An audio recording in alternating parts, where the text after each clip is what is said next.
Hey, it's your girl Nikki Live here, coming to do my review slash recap of The Godfather of Harlem, episode number 6, entitled Canto di Malavita. I'm not sure if I'm pronouncing that correctly. However, before I get into the review, please comment, like, and subscribe to the channel. Now, with all that being said, let's go ahead and get into the review. Now, this episode was pretty lit, if I say so myself. So, this episode is basically centered around the congressional hearings of, I think his name, Valashi. So anyway, he's basically gone before Congress and he's spilling all the beans on the mafia families, okay? Because at this time he cut a deal and he's there basically being investigated for, basically today's RICO Act. So anyway, like I said last time, Bumpy is back down to ground zero. He's out of dope. He's out of dope. He's out of money. So basically, it was a sit down amongst Bumpy, Chin, and the other head boss, who's like the mediator between Chin and Bumpy. So they're all having a conversation, basically trying to figure out, okay, how are they gonna make this situation, work or whatever case may be. So they end up coming to an agreement that, okay, since Bumpy don't have the cash and Chin won't give over the keys so he can get the cash to pay back the debt of the 300K, he could go ahead and pay his debt back of the 300K by basically knocking off Valachi. So basically, Bumpy agrees to the terms and he's going to go ahead and do the hit.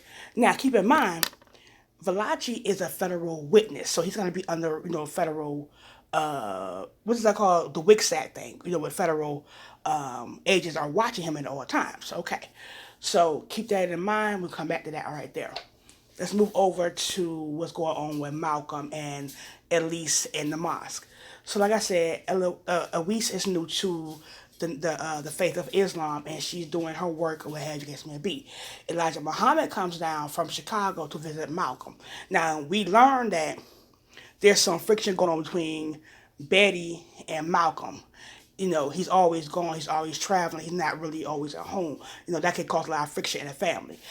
So basically, Elijah's letting him know, hey, you gotta pay more attention to your family and your wife. You cannot be mad with her because she bitching and complaining because you ain't at your house. Nigga, get on your job. Okay, so boom.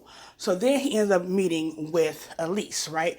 And he finds out that Elise is the daughter of Bumpy. So he asks her basically so many words, can you spy on Malcolm for me and get back to me, right? So she's gonna be like the inside man inside the mosque to keep tabs on not on but on Malcolm and report back to Elijah Muhammad up in Chicago. Excuse me. Now he's done that because the rumor is that Malcolm has aspirations to take over the nation once Elijah is gone. Now, we'll come back to that right there. Now, let's move over to Teddy and the white girl, what her name is, Stella. So, again, it comes out that the dude never told Chin that his daughter Stella was locked up with Teddy, okay? So he basically questions him about, hey, why you didn't tell me that my daughter was locked up with the black dude, X, Y, and Z. So I can't think of the guy's name right at this point in time, the character's name. He basically lies at first and say, hey, I don't know anything about what you're talking about, blah, blah, blah. So he tells him, hey, but just come out to the truth, basically so many words. So he tells him the truth about, hey, I knew about it, but I didn't want to tell you, X, Y, and Z. So he ends up getting beat up, and Chin tasks him, hey, you go ahead and kill this nigga ASAP. Either you or it's gonna be either the nigga or it's gonna be you. So boom, he's on a mission to kill Teddy Green, aka Stella's boyfriend. Okay, so we'll come back to that. So like I said, let's go back to Bumpy. Okay, like I said, Bumpy has a debt to pay, the 300K. Okay, so like I said, he's tasked to kill Valachi. Valachi is under federal protection at this time. Okay, now what happens is he ends up tasking his friend Guapo, like I said, Guapo and Bumpy been down for like 30 plus years, right? As a matter of fact, when Bumpy went to jail, Guapo was holding his family down, okay? So he enlists Guapo to find out where he was going to be hiding it in the city. So he gets that intel, and the plan ensues for one of his bodyguards to do the hit. So boom, everything is going lovely as planned, X, Y, and Z. Valachi gets to the hotel. They have a distraction going on the outside, and the bodyguard, Bumpy's bodyguard, is in tow to go ahead and do the hit, whatever that case may be. He kicking the door of the wrong hotel room, and there's two people fucking. And he's like, fuck. So he has to hurry to get up out of there. So kind of find out when they get to the when he can't kill Valachi, he's going back to the van where Bumpy and Guapo are, right? So Guapo say, oh shit, blah blah blah, I gave you the wrong door number. It was 208, not 206. So he blames it on his eyes, okay? So now he has to pay this debt back. So now the hit does not go through. And again, Bumpy owes the $300,000 to Bonanno. Now, let's go back to the congressional hearing. Now, Adam Clayton Powell Jr. has a little lawsuit going on with Esther Johnson, who he called out last week in the press conference, talking about she the bad lady to go between the mob and the police, right? So in the congressional hearing, Adam asked Valachi in open court, basically name some names, okay? So the first name he names in open court is Chin, okay, which is basically he is the head of the Genovese family at this time, okay? Because Vito is locked up for life, okay? So he's the interim, boss right now, okay? AKA Chin. So the next time they come into open court, Adam asks him again, name some more names. So basically what Valachi says is, hey, I can name you somebody else. However, he's like an affiliate of the family. He been down with us for 30 plus years, blah, blah, blah, but he ain't Italian. So we all thinking, oh shit, he finna name Bumpy Johnson. But then I thought about it. I said, wait a minute. It can't be Bumpy because Bumpy did that time for like 10, 12 years, whatever case it be, right? So, okay, cool. So they end up going to a recess, okay? And it adjourns. Now, let's pause right there. This all happened after the attempted hit when he go back to open court and he said, hey, I'm going to name you another inside guy who known the family for 30 years, okay? Let's pin it right there, come back to it. Okay. So Bumpy goes back to the family, go back to Chin and the other boss dude and let him know, hey, I wasn't successful at hitting Valachi, blah, blah, blah. What we gonna do? So Chin says, hey, I got another idea how you can pay your debt back, how you can pay back your debt. So they started talking about the open court hearing about Valachi saying, hey, it's a inside man guy, blah, blah, blah. Kind of find out the inside man guy who the Valachi is referring to is Guape, the nigga who been running with Bumpy for 30 years, the Hispanic nigga. So Bumpy looking like he playing it cool, but he looking like, what the fuck? Okay, so boom. He goes home, he tells his wife what's going on, blah, blah, blah.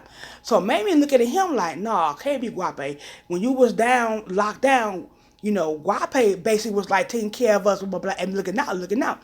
Why would he betray us like that? You know what I'm saying?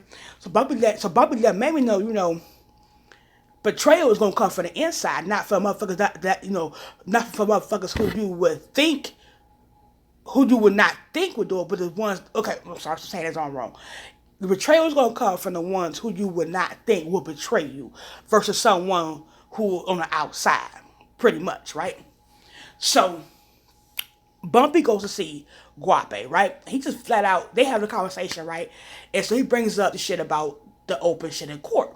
So kind of find out, Guape openly admits the shit. Like, yeah, I cut a deal, blah, blah, blah. They got me on narcotics charges, blah, blah, blah.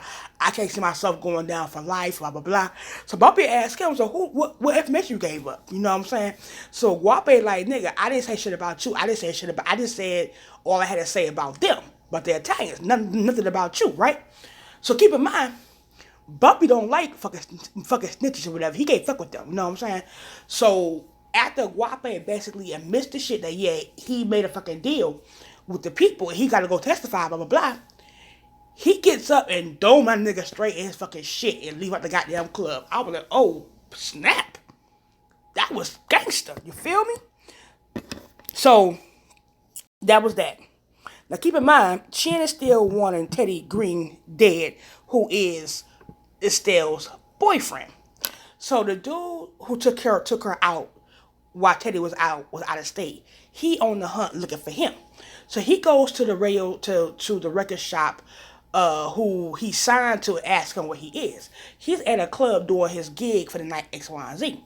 So he comes to the club with his gun in tow, blah, blah, go and shoot a nigga straight on stage, right? Stale comes in, stop him in his track, like, hey, you kill him, you gonna kill me too, blah, blah. So she ends up saving his life right there. Okay. Now let's move back over to the last part of the night, basically last scene of the night. Adam Clayton Powell Jr. comes into the restaurant right after Bumpy has killed his friend Guape, right? And so he's trying to rub it in Bumpy's face, like, yeah, nigga, you finna go down, blah, blah, blah. You know, you ain't want to help me, give me any Italian names, but ha, ha, ha, nigga, your friend Guape, nigga, cut a deal. And federal agents looking for him right now as we speak, right? So he coming to him gloating on that shit like that. Oh, I forget you go down, nigga, X, Y, Z. Not knowing Bumpy already don't handle his problem. You feel what I'm saying? So Bumpy just played cool, but okay, nigga, see you when I see you, right? So Adam leaves, and then in walks Stella. She like, I need your help, and it goes off. I'm like, yo, what the fuck? Bro, shit's getting lit, you feel me? I got 2 more episodes to watch before I'll be fully caught up. Anyway, y'all comment, like, and subscribe to the channel, and I'll be back with another review as soon as I'm done watching the next episode. You heard? Peace.